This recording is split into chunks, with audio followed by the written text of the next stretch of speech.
Hello, hello, hello! Welcome back to another episode Tollywood కబుర్లు. నేను మీ తేజ గాడిని. ఏమన్నా అప్డేట్లున్నాయంటే ఒకటే ఉంది. అంటే బేసిక్‌గా మరి ఇంకొకసారి చెప్పమంటరా? అప్డేట్ ఏంటంటే ఆఫ్‌కోర్స్ మీరందరూ వినే ఉంటారు. 'దేవరా' సినిమా వాళ్ళు ప్రీపోన్ చేశారు. సో, అక్టోబర్ 10 కాకుండగా ఇప్పుడు సెప్టెంబర్ 27న సినిమా రిలీజ్ అవుతుంది. ఆ రోజు 'ఓజీ' తీసుకుంది. అంటే ఆ రిలీజ్ డేటు 'ఓజీ' తీసుకుంది ఒకప్పుడు. బట్ ఇప్పుడు ప్రస్తుతానికి క్యాలెండర్ మీద ఉన్న సినిమాలైతే మన 'దుల్కర్ సల్మాన్' అండ్ సితార ఎంటర్‌టైన్మెంట్స్ నిర్మాత అంటే సంస్థలో వచ్చే 'లక్కీ భాస్కర్' సినిమా. ఆ సినిమాకి వెంకీ అట్లూరి గారు దర్శకత్వం ఆ movie. And then of course 'Devara part 1' అది మాకొస్తుంది. సో, అదొక్కటే అప్డేట్ ఉంది. బట్ అది తప్పితే బేసిక్‌గా ఏమి లేవు. ఇంకోటి మీరు స్పోర్ట్స్ చూస్తే యూరో మొదలవుతుంది. సో, ఈరోజు మీరు వినేసరికి ఫస్ట్ మ్యాచ్ జరుగుతుంది. Germany and Scotland. సో, మాకొక నెల రోజులు ఎంటర్‌టైన్‌మెంట్ ఇవ్వడానికి అది మొత్తం ప్రయత్నం చేస్తూ ఉంటది.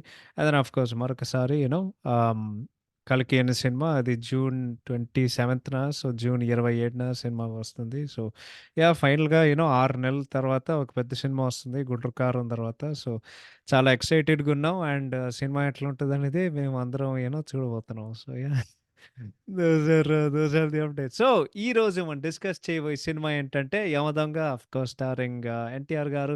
సో, యాజ్ యూజువల్ సినిమాకి మన క్రెడిట్స్ చెప్పేద్దాం. ఈ సినిమాకి సంస్థ Vishwamitra creations. This movie stars NTR గారు, మోహన్ బాబు గారు, ప్రియమణి గారు, మమతా మోహన్ దాస్ గారు, ఖుష్బు గారు, రంభ గారు, జయప్రకాష్ రెడ్డి గారు, నరేంద్ర ఝా గారు, రాజీవ్ కనకల్ స్టార్టింగ్‌లో ఉంటారు.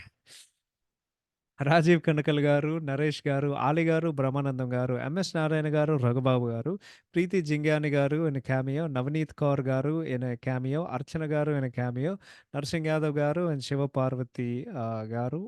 ఇంకెవరైనా మిస్ అవుతున్నానంటే ఏదో ఒకటి. బట్ ఈ సినిమాకి సినిమాటోగ్రఫీ చేసేది one of my all time favourite cinematographers KK Senthil Kumar garu. Dialogues రాసేది Rajamouli garu very trusted dialogue writer Ratnam garu. సంగీతం కొట్టేది the legendary Oscar winner MM Keeravani garu. Editing చేసేది ద లెజెండరీ కోటగిరి వెంకటేశ్వరరావు గారు. ఈ సినిమాకి ఆర్ట్ డైరెక్షన్ చేసేది one of my all time favourite art directors. Excuse me. Anand Sai గారు. ఈ సినిమాకి కథ రాసింది విజయేంద్ర ప్రసాద్ గారు. ఈ సినిమాకి సమర్పించు మన రాజమౌళి గారి వాళ్ళ భార్య రమా రాజమౌళి గారు ఈ సినిమాకి సమర్పించు. ఎందుకంటే విశ్వామిత్ర క్రియేషన్స్ అనేది అది రాజమౌళి గారి సొంత బ్యానరే. సో, సొంత సంస్థనే. ఈ సినిమాకి స్క్రీన్ ప్లే దర్శకత్వం చేసేది నా all time favourite director SS Rajamouli గారు.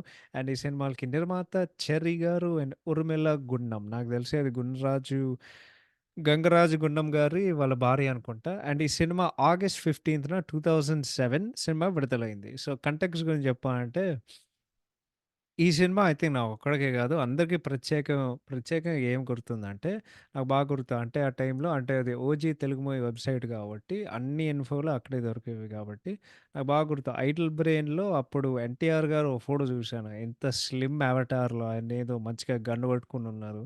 అది జూసి నేను స్టన్ అయ్యా. ఏందంటే నిజంగానే ఇది సేమ్ మనిషినా? అంటే ఎంత వెయిట్ లాస్ ట్రాన్స్‌ఫర్మేషన్ అంటే నేనసలు నమ్మలేకపోయేది ఎన్టీఆర్ గారు. ఎందుకంటే అప్పట్లో అన్నీ అంటే ఆయన చాలా దుబ్బుగుండేసరికి అది జస్ట్ నాకు అలవాటయిపోయింది. సో, మొత్తం ఒక ఇయర్‌లో అంత మేకోవర్ అంటే నేనసలు నమ్మలేకపోయాను. So, cinema I think DVD కొని నేను చిన్నప్పుడు చూసాను. అప్పుడు నాకు సినిమా చాలా నచ్చింది. ఎందుకంటే రాజమౌళి గారు తీసే విధానం, దాని తర్వాత మొత్తం ఫ్యాంటసీ కాన్సెప్ట్. ఎందుకంటే అప్పటికి అంటే నేను జూషుంటాను. కానీ నిజంగా నాకు సరిగ్గా గుర్తులేదు. అంటే 'యమగోళ', 'యముడికి మొగుడు', 'ఈ సినిమాలు ఏం జూడలేదు అప్పటికి. సో, నా ఫస్ట్ ఇంట్రడక్షన్ ఇటువంటి కాన్సెప్ట్‌కైతే ఈ మూవీనే. అండ్ దెన్ ఆఫ్‌కోర్స్ పాటలు నాకు ప్రత్యేకంగా గుర్తు. ఎందుకంటే ఈ సినిమా వచ్చి ఎన్ని సంవత్సరాలవుతుంది? ఈ సినిమా వచ్చి 17 సంవత్సరాలవుతుంది బేసిక్‌గా. 17 ఇయర్స్ అయింది ఈ మూవీ వచ్చి. అండ్ ఇప్పటి వరకు నాకు 'రబ్బర్ గాజులు' పాట గుర్తుందంటే ఆ పాటకు ఉండే ఒక విలువ. సో, నాకు బాగా గుర్తు. అంటే లాస్ట్ ఇయర్ ఫిల్మ్ సర్కిల్స్ లేకపోతే స్పేసుల్లో మాట్లాడుతుంటూ అందరూ ఏం చెప్పేవారంటే ఇది 'యమదొంగ' అనేది రాజమౌళి వీకెస్ట్ వర్క్ అని వాళ్ళు చెప్పేవారు. నేనేమనుకున్నానంటే అరె! వీళ్ళేదో బ్లైండ్ హేట్రెడ్‌తో వాళ్ళంతా చెప్తున్నారు. ఎందుకంటే నాకు గుర్తున్నంత వరకు నాకు సినిమా నాకైతే నచ్చింది అప్పట్లో. కానీ అప్పుడు నాకేం గుర్తొచ్చిందంటే, నాకు కూడా అంటే నేను గూడా ఆ డీవీడీ జూసినప్పుడు డీవీడీ ఎప్పుడొచ్చి 2008లో జూసా ఆ మూవీ. సో, నాకైతే 16 ఇయర్స్ తర్వాత మళ్ళీ జూసినాను. అంటే బిట్లు బిట్లుగా నాకు సినిమా గుర్తు. అంటే పీసెస్ పాటలు పాటలుగా నాకు గుర్తు గాని మొత్తం సినిమా గుర్తులేదు. సో, నేనేమనుకున్నానంటే, ఓకే. సరే మనం రివాచ్ చేద్దాం అని జెప్పి నేను ఒకటే అది ఏం సినిమారా! ఏం సినిమారా ఇదసలు. ఎంత హారర్ సినిమా అంటే అంత హారర్ సినిమా. అసలు సినిమాలో ఏం లేదు. నీకు సినిమా మొత్తం cringe. Pure cringe through and through ఉంటది. నాకు సినిమా లైక్ బిగినింగ్ బావుంటది. ఎండింగ్ గూడా బావుంటది. కానీ మిగతాదంతా అసలు తట్టుకోలేకపోయా. టార్చర్ సినిమా అసలు రివాజ్ చేసే కొద్దీ. ఏం పని చేయలే ఈ మూవీలో. అసలు ఎందుకు జూసా అసలు నేనేం జూసానో ఇప్పటి వరకు నేను కన్‌ఫ్యూజన్‌లో ఉన్నా. సో నాకట్లా అనిపిచ్చింది. సో, బట్ ఎందుకట్లా అనిపిచ్చిందంటే తర్వాత జెప్తాం గదా! సో, ఇంట్రెస్టింగ్ ఫ్యాక్ట్స్ విషయానికొస్తే ఈ సినిమా ఎట్లా కుదిరిందంటే, ఇది 'చెర్రీ' గారు ఇంటర్వ్యూలో జెప్పారన్నమాట. 'చెర్రీ' అంటే ఆయన ఒక నిర్మాత. ఆయన 'ఒక్కడున్నాడు' సినిమా కూడా నిర్మాత ఆయనే బేసిక్‌గా. సో, అప్పుడేమైందంటే, అప్పుడు 'చెర్రీ' గారు రాజమౌళి గారికి ఆఫర్ ఇచ్చారన్నమాట. అప్పుడు ఆయన కొంచెం రాజమౌళి కొంచెం ఆలోచించి, ఆయన 'చెర్రీ' అండ్ 'ఉర్మిళ గంగరాజు' గారికి మళ్ళీ మరొకసారి ఫోను జేసి ఆయనేం జెప్పారంటే, యాహ్! మేము చేస్తాం. బట్ అంటే మీ ఆఫరు నేను యాక్సెప్ట్ జేసినాను. కానీ ఈ సినిమా మా సొంత బ్యానర్ మీద చేయాలని జెప్పి 'విశ్వామిత్ర క్రియేషన్స్' అని జెప్పి మీరే నిర్మాతలుగా ఉండాలని జెప్పి వాళ్ళు ఒప్పుకున్నారన్నమాట. సో, రాజమౌళి గారు ఆయన సొంత బ్యానర్ స్థాపించారు. ఆయన సొంత సినిమాలు తీసుకోవడానికి, కొత్త టాలెంట్‌ని ఎంకరేజ్ చేయడానికి. నాకు తెలిసినంత వరకు దీన్ని రిసర్చ్ చేయలే గానీ, ఇది గాల్లో అతికి అంటే గాల్లో ఇష్టం వచ్చినట్టు నేను మాట్లాడుతున్నా. నాకు తెలిసినంత వరకు 'విశ్వామిత్ర క్రియేషన్స్‌లో' ఇది వచ్చే వన్ అండ్ ఓన్లీ మూవీ. నాకు తెలిసి వాళ్ళు ఇంకో సినిమా ఇప్పటివరకు వాళ్ళు ఆహ్, వాళ్ళు ఇంకో సినిమా వాళ్ళు ప్రొడ్యూస్ చేయలేదు.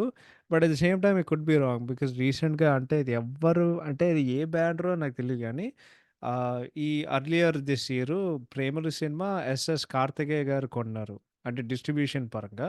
బట్ ఇది ఏ డిస్ట్రిబ్యూటర్ పరంగా రిలీజ్ అయిందనేది నిజంగా నాకు తెలీదు. ఎందుకంటే 'వారాహి' కూడా రాజమౌళి గారికి చాలా, చాలా దగ్గరనమాట. సో, ఇనీషియల్‌గా మేము భయపడ్డాం. ఎందుకంటే ఇది చాలా డిఫికల్ట్ ఉండే ఒక స్టోరీ అంటే ఇది చాలా డిఫికల్ట్ ఒక స్టోరీ లైన్ హైప్‌ని జస్టిఫై జేయడానికి. ఎందుకంటే హైప్‌ని సృష్టించే ఒక ఒక కథ దొరకడం చాలా కష్టం. ఎందుకంటే జనాలకి ఎక్స్‌పెక్టేషన్స్ భారీ అంచనాలు ఉండేవి. ఎందుకంటే ఇది 'సింహాద్రి' తర్వాత ఎన్టీఆర్ అండ్ రాజమౌళి ఇద్దరు చేతులు కలుపుతున్నారంటే ఆఫ్‌కోర్స్ ఎక్స్‌పెక్టేషన్స్ ఉంటాయి గదా! సో, రాజమౌళి గారు ఏం జేశారంటే హాలిడేకెళ్లారు. అండ్ దెన్ ఆయన మళ్ళొచ్చి ఒక సోషియో ఫ్యాంటసీ సబ్జెక్ట్‌తో ఆయన మళ్ళొచ్చారనమాట. సో, ఈ సినిమాలో మెయిన్ థ్రెడ్ ఏంటంటే బేసిక్‌గా యమగోళలాగా ఉంటది. హీరో నరకానికెళ్తాడు. అండ్ దెన్ వాడు మళ్ళీ భూమికొస్తాడు. కానీ ఆయన చాలా డిఫరెంట్ డిఫరెంట్ యాస్పెక్ట్స్ ఆయన యాడ్ చేశారనమాట. సో, ఈసారి ట్రీట్మెంట్ అనేది చాలా డిఫరెంట్‌గా ఉంటది అని ఆయన చెప్పారు. సో, ఆ యమలోకం సెట్ గురించి మాట్లాడాలంటే నాకు తెలిసినంత వరకు 'యమగోళ' అనేది అది like one of the like చాలా కాస్ట్‌లీ మూవీస్ తెలుగు ఇండస్ట్రీలో అప్పట్లో. సో, ఈ సినిమాలో ఏందంటే, ఈ సినిమా ఆ 'యమలోకం' సెట్ ఏదైతే ఉందో, అది biggest indoor set ever in Asia. ఇండియాలోనే గాదు, ఏషియాలో మొత్తం. అండ్ ఇంకోటి అది కాస్ట్‌లీయెస్ట్ ఇండివిడ్యువల్ సెట్ అప్పట్లో. అంటే వాళ్ళ కాస్ట్ చెప్పలేదు దాంట్లో. కానీ ఆ 'యమలోకం' సెట్ ప్రత్యేకంగా 90 రోజులు 300 మంది రాత్రి పగలు ఆ సెట్ మీద వాళ్ళు పనిజేశారు. ఇంకోటి ఆ సెట్‌ని కూల్చేయడానికి వాళ్ళకి ఇంకో నెలన్నర పడిందనమాట. 1 ½ మంత్ పట్టిందనమాట. ఆ సెట్ మొత్తం వాళ్ళు కూల్చేయడానికి. సో, ఈ సెట్ ఎక్కడ పెట్టారంటే ఆఫ్‌కోర్స్ 'రామోజీ ఫిల్మ్ సిటీలో' వాళ్ళు కట్టారు. అండ్ దెన్ ఈ సెట్ 'యమలోకం' సెట్‌లోనే వాళ్ళు 40 రోజులు సారీ 42 రోజులు వాళ్ళ సెట్‌లో వాళ్ళు షూటింగ్ జేశారు. ఇది తప్పితే వాళ్ళు 4 పాటలకి వాళ్ళు సెట్‌లు గూడా వేశారు. దాని తర్వాత హీరో హౌస్ ఒక సెట్ ఉంటది. అది ఒక అదే ఆ చెరువు పక్కన ఒక సెట్ ఉంటది గదా! అది హీరోయిన్ హౌస్ గూడా అది చాలా రిచ్‌నెస్ అండ్ గ్రాండ్యూర్‌తో వాళ్ళు జేశారు. సో, యాక్చువల్లీ ఆ 'యమలోకం' సెట్ గురించి ప్రత్యేకంగా జెప్పాలంటే అప్పటి వరకు బిగ్గెస్ట్ సెట్టు 'రామోజీ ఫిల్మ్ సిటీలో' అయితే మన 'శివాజీ' సినిమాల్లో 'వాజీ వాజీ వాజీ ఎర్రవేన శివాజీ' ఆఫ్‌కోర్స్ గదా! సో, ఆ సినిమాకి art director one of my all time favourite Thota Tharani garu. So, ఆ సెట్ ఏదైతే ఉందో అది ఓన్లీ 60% ఆఫ్ ఫ్లోర్ వాడుకున్నారు. కానీ యమలోకం సెట్ ఏదైతే ఉందో 100 హన్ మొత్తం ఫ్లోర్ వాడేసుకున్నారు. 100% 100% ఉన్న ఒక ఫ్లోరు అక్కడ ఉన్న ఒక స్పేసు మొత్తం, మొత్తం ఆక్రమించిందనమాట. సో, అంటే మొత్తం అది ఆక్యుపై అయిందనమాట. సో, దాన్ని లైట్ చేయడానికి వాళ్ళు 15 జనరేటర్స్ వాడుకున్నారు. అండ్ మొత్తం ఆ సెట్‌ని లైటింగ్ చేసుకోవడానికి మొత్తం 4 రోజులు పట్టిందనమాట. సో, ఈ సినిమాలో కాస్టింగ్ విషయానికొస్తే ఆఫ్‌కోర్స్ ఎన్టీఆర్, మోహన్ బాబు గారు దాంట్లో మెయిన్ పాత్రలో ఉంటారు. ఈ సినిమాలో 7 హీరోయిన్స్ ఉన్నారన్నమాట. ప్రియమణి గారు, మమత మోహన్ దాస్ గారు, నవనీత్ కౌర్ గారు, ప్రీతి జింగానియా గారు, అర్చన గారు, రంభ గారు, ఖుష్బు గారు. సో, వీళ్ళందరూ ఉంటారు. సో, ప్రత్యేకంగా సెంథిల్ కుమార్ గారి గురించి మాట్లాడుకోవాలంటే, ఈ సినిమాకి వాళ్ళు చాలా బెస్ట్ ఎక్విప్‌మెంట్ వాడుకున్నారు. ఆ యమలోకం సెట్‌కి విపరీతమైన లైటింగు అవసరం గాబట్టి మనం హైదరాబాద్‌లో ఎవడైనా సినిమాకి సంబంధించిన మూవీ ఇన్‌ఫ్రాస్ట్రక్చర్‌ని ప్రొవైడ్ జేసేటోడు ఎవడైతే ఉన్నాడో, అక్కడున్ని అందరూ మేము ఎక్విప్‌మెంటు సోర్స్ జేశామనమాట. ఇంకోటి మాకంత అవకాశం లేకపోయేసరికి మనం లైటింగ్ ఎక్విప్‌మెంట్ కొంచెం చెన్నై నుంచి కూడా బారో చేసుకోవాల్సిన పరిస్థితొచ్చిందనమాట. సో, గ్రాఫిక్స్ విషయానికొస్తే ఈ సినిమాలో గ్రాఫిక్స్ చాలా వైటల్ రోల్ ప్లే చేసామాట. సో, ఈ సినిమాకి చాలా వాళ్ళ వీఎఫ్ఎక్స్ కంపెనీస్ వాడుకున్నారు. ప్రత్యేకంగా ఈ సినిమాకి ఎవరు పనిచేసారంటే అదెల్ అడేల్ ఇడేలి అనే ఒక రినౌన్డ్ 3 యానిమేటర్. ఆయన ఇరాన్ నుండి. ఆయన యమలోకం ఎక్స్‌టీరియర్ ఉంటది గదా! అది మొత్తం లైక్ ఏంటిది ఆల్‌మోస్ట్ లైక్ ఒక టెంపుల్ లాగా. ఆ ఎక్స్‌టీరియర్ మొత్తం ఆయనే ఆ 3 వర్క్ జేశారు. సో, ఈ ఈఎఫ్ఎక్స్ స్టూడియో ఏదైతే ఉందో దీనికే 90% వాళ్ళు గ్రాఫిక్సే జేశారు. సో, వాళ్ళు ఏప్రిల్ టు ఆగస్ట్ 2007లో వాళ్ళు మొత్తం గ్రాఫిక్స్ పార్ట్ షూటింగ్ జేశారు. అండ్ దెన్ రాజమౌళి గారు ఆయనతో ఆన్‌లైన్ ఎడిటింగ్ చేపిచ్చారన్నమాట. ఏందంటే, వాళ్ళు షూటింగ్ జేసే కొద్దీ ఈ వీఎఫ్ఎక్స్ వాళ్ళు సైమల్టేనియస్‌గా జేసేవారన్నమాట. సో, ఇది మొత్తం తీయడానికి ఒక టీమ్ ఆఫ్ 80 ప్రొఫెషనల్సు, ఇంకోటి 3 outsourcing houses spear headed by అంటే నడిపేది ఈ ఈఎఫ్ఎక్స్. వాళ్ళు మొత్తం గ్రాఫిక్స్ మీదనే వాళ్ళు పనిజేశారు. అండ్ దెన్ మేము చాలా కాన్ఫిడెంట్‌గా ఉన్నాం. చాలా మంచి విజువల్స్ వస్తాయని జెప్పి. సో, బేసిక్‌గా నీకు 80 80 professionals 80 VFX professionals and then 3 separate outsourcing VFX house అనమాట. వాళ్ళందరూ కలిసి ఈ సినిమాకి వీఎఫ్ఎక్స్ చేయడానికి వాళ్ళు ప్రయత్నం చేశారన్నమాట. సో, రీ రికార్డింగ్ అంటే బీజీఎం విషయానికొస్తే 'కీరవాణి' గారు జూలై 2, 2007 మొదలైతే ఆగస్ట్ 7, 2007 సినిమా కంప్లీట్ అయింది. అంటే ఒక నెల రోజులు పైగా రీ రికార్డింగ్ జేసుకోవడానికి అంతసేపు పట్టిందనమాట. సో, ఈ సినిమా గురించి అంటే అందరికి తెలిసిన విషయమే. కానీ 'షర్లాక్ సంపత్‌లు' తర్వాత జేశారు. సో, దీంట్లో స్టార్టింగ్‌లో 'విశ్వామిత్ర క్రియేషన్స్' వచ్చినప్పుడు 'విశ్వామిత్ర' పాత్ర జేసేది 'ప్రభాస్' గారు. సో, ఇది ఎంతవరకు నిజం అంటే సో, దాని బ్యాక్ స్టోరీ ఏందంటే 'ప్రభాస్' గారు 'విశ్వామిత్ర' పాత్ర జేశారు. కానీ 'యమదొంగ' సినిమాకైతే గాదు. బేసిక్‌గా రాజమౌళి గారికి అప్పుడు 'విశ్వామిత్ర క్రియేషన్స్‌కి' ఒక లోగో డిజైన్ చేయాలంటే, అప్పుడు మాకో మోడల్ కావాలనమాట 'విశ్వామిత్రకి'. సో, ఆయన ఏం జెప్పారంటే 'ప్రభాస్' గారి దానికోసం ఫిజిక్ చాలా బావుంటదని జెప్పి ఆయన 'ప్రభాస్' గారిని అడిగారనమాట. 'ప్రభాస్' గారు ఫోటో షూట్‌కి ఆయన ఒప్పుకున్న తర్వాత, అప్పుడు ఆ లోగో చేసి ఒక డిజైనర్ ఎవరైతే ఉన్నారో 'ప్రభాస్' గారి కటౌటే తీసుకొని ఆయనే 'విశ్వామిత్ర క్రియేషన్స్' లోగోలోనే ఆయన పెట్టారన్నమాట. ఆయన ఇన్సర్ట్ చేసారన్నమాట. సో, ఈ సినిమా షూటింగ్ జేసుకోవడానికి ఎంతసేపు పట్టిందంటే, వాళ్ళు జాన్యువరి 2, 2007 వాళ్ళు షూటింగ్ మొదలెడితే, సినిమా మొత్తానికి జూలై ఎండ్‌లో సినిమా పూర్తయింది. సో, ఫైనల్‌గా 148 working days over a span of 7 months. So, 148 రోజు నొ 148 రోజులు ఓవర్ స్పాన్ ఆఫ్ 7 నెలలు ఈ సినిమా షూటింగ్ మొత్తం పూర్తయింది. ఇంకోటి మేము ఎక్స్‌పోజ్ చేసే ఫిల్మ్ నెగెటివ్. ఎందుకంటే అప్పట్లో ఫిల్మ్ వాడేవాళ్ళనమాట. Around 2,00,000 feet of negative. ఇదైతే నువ్వు ఒక సోషియో ఫ్యాంటసీ సినిమా తీసినావనుకో, అది అంటే వేరే సినిమాలతో పోలిస్తే అంటే మేకింగ్ స్టాండర్డ్స్ పరంగా అది చాలా తక్కువ. సో, వాళ్ళు షూటింగ్ ఎక్కడ చేశారంటే, రామోజీ ఫిల్మ్ సిటీ అంటే మెజారిటీ వాళ్ళు అక్కడే చేశారు. అన్నపూర్ణ స్టూడియోస్, దాని తర్వాత రామనాయుడు స్టూడియోస్ అండ్ నానక్ రామ్ గూడ. క్లైమాక్స్ మాత్రం వాళ్ళు తాళకొండ అడవిలో వాళ్ళు చేశారు. అండ్ దెన్ ఒక పాట అండ్ దెన్ ఇంకొన్ని సీన్స్ వాళ్ళు గోల్కొండ ఫోర్ట్‌లో వాళ్ళు తీశారు హైదరాబాద్‌లో. సో, మొత్తానికి ఆగస్ట్ ఆగస్ట్ ఎప్పటిరా 14థ్ అనుకుంటా గదా! యాహ్! ఫైనల్‌గా జూలై 14థ్ 2007 ఆడియో విడుదలైంది. హోటల్ మ్యారియట్ హైదరాబాద్‌లో. అండ్ దెన్ ఫైనల్‌గా ఆగస్ట్ 15, 2007 సినిమా విడుదలైంది.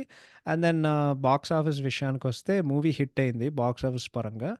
29,00,00,000 షేర్ వసూలు చేసి 400 కేంద్రాల్లో 50 రోజులు పూర్తి చేసింది. అండ్ దెన్ 61 కేంద్రాల్లో సినిమా 100 రోజులు ఆడింది. అండ్ దెన్ ఆఫ్‌కోర్స్ రాజమౌళి గారు అంటే SS Rajamouli garu and junior NTR కాంబోలో ఇది third consecutive hit. Of course after వాళ్ళిద్దరు అంటే రాజమౌళి గారి debut cinema 'student number one' and then of course blockbuster 'Simhadri' దాని తర్వాత 'ఈ బాయ్' and then of course present day విషయాలు మాట్లాడుకోవాలంటే వాళ్ళు నాలుగోసారి కూడా కంబైన్ చేసి ఆఫ్‌కోర్స్ ఆ మూవీ 'ట్రిపుల్ ఆర్' అయింది. So yeah! These are the interesting facts about the movie. So ఇప్పుడు యాక్టింగ్ విషయానికొస్తే ఎన్టీఆర్ గారు బానే చేశారండి. అంటే ఈ సినిమాలో ఏమైనా కొత్తదుందంటే ఆబ్వియస్‌గా ఈయన కటౌటు, ఆ ఫిజిక్కు అది మొత్తం ఈయన మొత్తం స్లిమ్ అయ్యాడు మనిషి. ఈ సినిమాల్లో అండ్ ఇంకోటి అంటే యాక్టింగ్ పరంగా ఏమైనా కొత్తగుందంటే, ఈ సినిమాలో ఎన్టీఆర్ గారు లైక్ కామిక్ టైమింగ్ ట్రై చేశారండి. అండ్ ఒక సర్టెన్ అంటే ఒక వెటకారం ట్రై చేశారు. కానీ అది సక్కగా పని చేయలేదని నాకనిపించింది. మేబీ డ్యూ టు ఇన్ని సంవత్సరాల తర్వాత ఈ సినిమా ఏం బాలేదు కాబట్టి. అండ్ ఇంకోటి ఆ జోకులు కూడా ఏం బాలేవు. బట్ ఆఫ్‌కోర్స్ ఆయనకుండే ఒక డిక్షన్ నాకు ఎన్టీఆర్ గారి డిక్షన్ చాలా ఇష్టం. అంటే బేసిక్‌గా ఆయన అంటే జూనియర్ ఎన్టీఆర్ గారు, దాని తర్వాత త్రివిక్రమ్ శ్రీనివాస్ గారు. ఈ ఇద్దరు వ్యక్తులు వాళ్ళ తెలుగు ఎంతసేపు మాట్లాడినా నీకు రోజంతా వినాలనిపిస్తది. అట్లుంటది వాళ్ళ డిక్షన్. సో, ప్రత్యేకంగా నటుల్లో అయితే ఆహ్ ఎన్టీఆర్ గారి డిక్షను, ఆ మానలాగు ఎంత లైక్ ఫ్లాలెస్‌గా చేశాడంటే అదే గదా! తెలుగు సినిమాల్లో అది గ్రేటెస్ట్ డైలాగ్. "ఏమంటివి ఏమంటివి మానవ జాతి నీచమా? ఎంత మాట ఎంత మాట" ఆ మొత్తం మానలాగ్ ఉంటది గదా! సో, అది ఆఫ్‌కోర్స్ తాతగారు జేశారు. ఇప్పుడు ఈయన జేస్తున్నారు. బట్ ఆయన ఎంత మంచిగా చేశారంటే ఆయన స్టైల్‌లో ఆయనే చేశారు. అండ్ దెన్ ఇదంతా నేనెందుకు చెప్తున్నా అంటే అదే చెప్తున్నా కదా! ప్రస్తుతానికి పనిచేసే తెలుగు యాక్టర్స్ ఎవరైతే ఉన్నారో అన్‌డౌటెడ్‌లీ బెస్ట్ తెలుగు డిక్షన్ ఉన్న ఒక యాక్టర్ అయితే 110% నేను 1000% కూడా అంటా. జూనియర్ ఎన్టీఆర్ గారు. అందులో అన్నట్లుగా అంటే నాకేమనిపించిందంటే ఆయన డాన్సెస్ కూడా చాలా బాగున్నాయి. అంటే బాగున్నాయంటే ఆయన దుబ్బుగున్నప్పుడు నాకు యాక్చువల్లీ ఇంకా ఇంప్రెసివ్‌గా ఉండేది. ఎందుకంటే అంత వెయిట్ పెట్టుకొని ఎంత ఏంటది ఇంత గ్రేస్‌తో మనిషి ఎట్లా డాన్స్ చేసినాడనేది నాకెప్పుడు ఆశ్చర్యం వేసేది. కానీ ఆఫ్‌కోర్స్ ఈ సినిమాలో కూడా చాలా బాగున్నాయి. ఎస్పెషల్లీ 'నాచోరే' సాంగ్ స్టెప్స్ అవి ఆఫ్‌కోర్స్ వరల్డ్ ఫేమస్ అవన్నీ క్లాసిక్ స్టెప్స్ అయ్యి.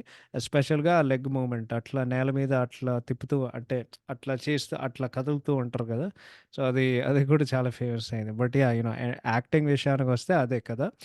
కొంచెం ఆ కామిక్ టైమింగు కొత్తగా జేసుకోవడానికి జేశారు తప్పితే, బేసిక్‌గా ఎన్టీఆర్ గారి నుండి నువ్వు ఏదైతే ఎక్స్‌పెక్ట్ చేసావో అంటే ఎమోషనల్ పరంగా, ఆ తర్వాత ఇంటెన్సిటీ పరంగా అన్నీ అట్లానే ఉంటాయి. దెన్ ఆఫ్‌కోర్స్ ఒక కొత్త లుక్‌తో. నెక్స్ట్ 'మోహన్ బాబు' గారు యాస్ యమ. నాకేమనిపించిందంటే, యమధర్మరాజు పాత్ర ఏదైతే ఉందో, ఆయన సొంత టేక్ చేయాలని జెప్పి, ఆయన డైలాగ్ డెలివరీ ఏదైతే ఉందో, అది నాకు చాలా యాప్ట్‌గా అనిపించింది. అండ్ ఇంకోటి నాకు గ్రాంథికంగా ఉండే ఒక తెలుగు నాకు అర్థమవుదు గాబట్టి, ఆ పోర్షన్స్‌ని చూసినప్పుడు నేను సబ్‌టైటిల్స్ అవసరం వచ్చాయి. సింపుల్‌గా చెప్పాలంటే అదేదో సినిమా ఉంటది కదా! ఏంది బాలయ్య, గౌతమిపుత్ర శాతకర్ణి గారిని నాకు ఆ సినిమాలో ఒక్క ముక్క అర్థం కాలేదు. సో, అట్లుంటది మూవీ. బట్ 'మోహన్ బాబు' గారు ఈ మూవీలో ఆయన మంచిగా ఏం జేశారంటే, అంటే ఆయన యూనిక్ స్టైల్‌లో ఆ పాత్ర ఆయన నటించారనమాట. ఎందుకంటే నీకు చెప్తే బల్ల గుద్ది చెప్తున్నా మీ అందరికి.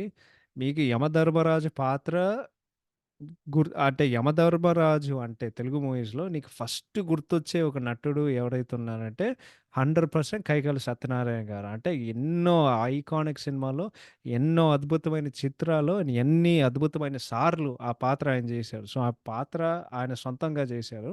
ఈ ఈ మూవీలో అయితే నాకు అంటే వాళ్ళ రీజన్ గూడా ఇవ్వలేదు గానీ రాజమౌళి గారు ఒక అంటే ఆయన క్యారెక్టర్ మార్చారన్నమాట. అంటే మేబీ ఆ టైంలో సత్యనారాయణ గారికి మేబీ ఆయనకి వయసొచ్చిందో ఏదో ఒకటి. బట్ అయన్నీ తప్పితే 'మోహన్ బాబు' గారు అండ్ 'ఎన్టీఆర్' గారి సీన్స్ ఏదైతే ఉన్నాయో అవైతే చాలా మంచిగొచ్చాయి. ఫన్‌గున్నాయి. అండ్ వాళ్ళిద్దరి మధ్య డైలాగ్ వార్ కూడా ఆ మాటలు చెప్పే యుద్ధం ఏదైతే ఉందో అది కూడా బావుంటది. నెక్స్ట్ 'ప్రియమణి' గారు ఆమె బానే చేసింది. కానీ ఆమె క్యారెక్టర్‌లో నీకు బేసిక్‌గా 3 ఎక్స్‌ప్రెషన్స్ తప్ప ఏం ఉండదు. ఈదర్ ఆమె నవ్వుతూ ఉంటది, ఏడుస్తూ ఉంటది, భయపడుతూ ఉంటది. ఇవి తప్పితే ఏమి లేదు. ఏం లేదు సినిమాలో. 'మమతా మోహన్ దాస్' గారి క్యారెక్టర్ అయితే ఒక variety character. I think Nellore యాస ఆమెకుంటది ఆ మూవీలో. నీకు మొదట్లో అది బానే అనిపిస్తది. కొత్తగా అనిపిస్తది. దాని తర్వాత నీకు చిరాకు దబ్బుద్ది. కానీ పాటల్లో ఆమె మంచిగా చేసింది. నెక్స్ట్ 'బ్రహ్మానందం' గారు, 'చిత్రగుప్త' అంటే ఆయన చాలా మంచిగా జేశారు. ఎందుకంటే, ఆ పాత్రలో ఆ కామిక్ టైమింగ్ ఏదైతే ఉందో అది స్టిల్ అట్లానే ఉంటది. అండ్ గ్రాంథికంగా మాట్లాడే ఒక తెలుగు తెలుగు మాట్లాడే ఒక పాత్ర ఏదైతే ఉందో, అటువంటి రోల్ ఆయన చూడడం అనేది నాకు చాలా చాలా మంచిగా అనిపించింది. So, Brahmanandam garu is very good as always. మిగతా కాస్ట్ తప్పితే నీకందరూ జస్ట్ నీకు ఇరిటేషన్ తెప్పిస్తాడు. Especially 'Ali' garu. 'Ali' and 'NTR' combo ఉంటది ఈ మూవీలో. నీకు ఒక్క జోక్ కూడా పేలదు. అండ్ వాళ్ళ జంట కూడా కూడా ఏం బాలేదు. నీకు ఒకటే ఫన్నీ సీన్ ఉంటది.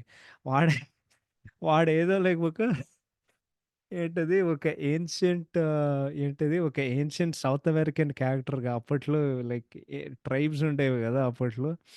అది వాడేదో ఇమిటేట్ జేసినట్టు అంటే నువ్వు ఏం జెప్పినా ఈ ఈ యూ నో ఈ ఈ ఈ వెరైటీ క్యారెక్టర్ అది జేస్తా అని జెప్పి అట్లా వాడు నటిస్తూ ఉంటాడు. ఫన్నీ గెటప్ యేసుకొని. అది తప్పితే పిచ్చ లైట్. నెక్స్ట్ 'శ్రీనివాస్ రెడ్డి' గారికి 2 సీన్‌లు. దాని తర్వాత 'ఎంఎస్ నారాయణ' గారికి ఇంకో 2 సీన్‌లు. వాడికసలు ఎఫెక్టే లేదు మూవీలో. దాని తర్వాత ఫ్యామిలీ ఎవరైతే ఉన్నారో, ఆ ముగ్గురు ఆడవాళ్ళు, దాని తర్వాత రవిబాబు సారీ 'రఘుబాబు', 'జయప్రకాష్ రెడ్డి', 'ప్రభాస్ శ్రీను' ఎంత ఇరిటేషన్ తెప్పిస్తదంటే అంత ఇరిటేషన్ ఒక్కడు గూడా మార్కేం లేదు. ప్రత్యేకంగా చెప్పాలంటే 'ప్రభాస్ శ్రీను' గారి రోల్ అయితే ఆడు లిటరల్లీ మూవీలో ఏం చేయడురా. ఆడు ప్రతి సీన్‌లో కెమెరా పట్టుకొని ఉంటాడు. కానీ అంటే అది తప్పితే ఆడు ఇంకేం చేయడు మూవీలో. నెక్స్ట్ నెక్స్ట్ 'నరేష్' గారు నారద పాత్రగా ఆయన చాలా యాప్ట్‌గా చేశారు. 'ఖుష్బూ' గారికి ఒక క్యామియో ఉంది. అండ్ నేను ఇందాకడ చెప్పినట్టు 3 హీరోయిన్స్ ఉంటాయి. 'యంగయ్యమ్మ' పాటలో నీకు 'ప్రీతి జింగానియా' ఆహ్, లేకపోతే ఆమెకి పేరు ఏదో ఒకటిరా వెరీ కన్‌ఫ్యూజింగ్. 'ప్రీతి' క్యామియో ఉంటది. 'అర్చన' క్యామియో ఉంటది. And then 'Navneet Kaur' cameo ఉంటది ఆ మొత్తం పాటలో. నెక్స్ట్ నీకు 'ఛత్రపతి' సినిమా తర్వాత అంటే రెస్ట్ ఇన్ పీస్. 'ఛత్రపతి' తర్వాత మళ్ళీ 'నరేంద్ర జా' గారు ఇంకో విలన్‌గా ఆయన చేశారు. లిటరల్లీ ఆయన సినిమాలో 3 సీన్స్ ఉంటాయి. వాడు రాత్రిపూట ఓ సీన్ ఉంటది. వాడు వాడి సీన్‌లన్నీ ఏందంటే ఎవడో ఒకడు చచ్చిపోతూ ఉంటాడు. ఓకే. వాడు ఫస్ట్ సీన్‌లో ఎవడో ఒక స్కూల్ మాస్టర్ చచ్చిపోతాడు. ఒక డాబా దగ్గర. లేకపోతే ఒక టీ కొట్టు దగ్గర ఎవడో ఒకడు చచ్చిపోతాడు. నెక్స్ట్ సీన్‌లో అయితే వాడు ఎన్టీఆర్‌ని చంపేస్తాడు. అండ్ దెన్ ఫైనల్ సీన్‌లో అయితే వాడే చచ్చిపోతాడు. అంతే. వాడి సీన్‌లో అయితే ఇంకేం లేదు. అండ్ దెన్ నెక్స్ట్ ఈ సినిమాలో ఫైట్ మాస్టర్ మన stunt Silva master. Stunt Silva master నేనేం విన్నానంటే వాడు చాలా మంచోడు. జస్ట్ చూడడానికి చాలా భయంకరంగా ఉంటాడు తప్పితే వాడు యాక్చువల్లీ చాలా మంచోడు. ఈ సినిమాకి కూడా ఫైట్ మాస్టర్ ఆయనే. అదే ఎర్రా పులి అన్నోడు అదే స్టంట్ సిల్వా మాస్టర్. సో, ఆయన కూడా మూవీలో ఉన్నారు. So, yeah! Then last and ఫైనల్‌గా మన యూ నో మన ప్రముఖ హీరో ఎవరైతే ఉన్నారో 'శ్రీసింహ కోడూరి' గారు. ఈ సినిమా ఎన్టీఆర్ చైల్డ్ ఆర్టిస్ట్ చైల్డ్ క్యారెక్టర్‌గా సారీ ఈ సినిమాలో ఎన్టీఆర్ చైల్డ్ క్యారెక్టర్ చేశారు. అండ్ అప్పట్లో ఆయన చాలా చబ్బీగా ఉండుండే. నిజంగానే అది ఆయనేనా అని చెప్పుకోవడానికి అంటే ఒక సీన్ ఉంటది. But yeah!